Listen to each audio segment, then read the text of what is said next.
Welcome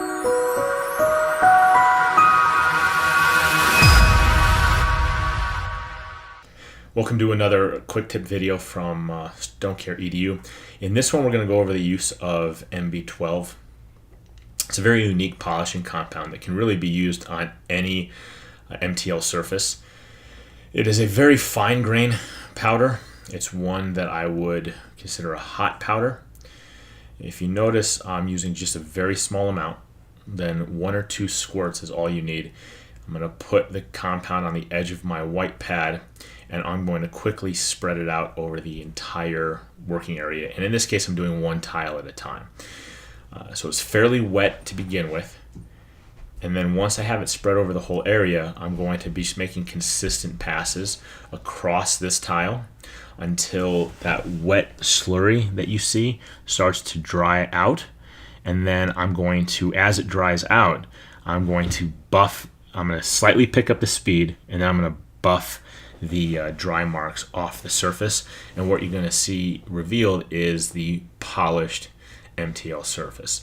One of the nice things about MB-12 is it's very easy to see how you're progressing in your polish process as you're polishing the stone. And if I'm not, what I'm doing here is trying to get into that edge by that drop-in sink. So I added a little bit more powder and a little bit more water right there. I'm just going to focus on that spot. Maybe kind of tilting my machine slightly to get as close into that sink as possible so that I can have as even of a polish around that sink rim as possible. But what I like about MB-12 is that it is easy to track your progress as you're polishing the surface. And once everything is polished, then all you really have to do is rinse it real quickly, and you're good to go. Good to move on and proceed with sealing the stone. But as I was saying earlier, I would consider MB-12 to be a hot powder. It's highly acidic, so you don't need a lot of product. Again, here we demonstrate just a small pinch of product for this little tile.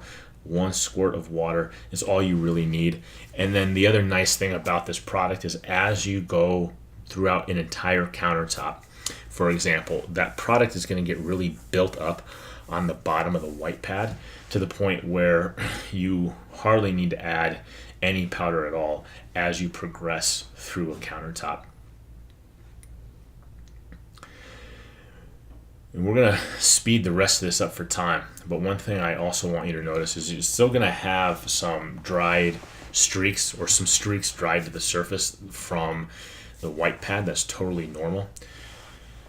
To solve that issue, once we're satisfied with the level of polish we have, we're going to re-wet the entire surface and then quickly run our white pad over the whole area. This is going to break loose those dried streaks and break loose any excess polish compound that's going to be on the surface. Once that's done, you can clean up and you're ready to seal your surface.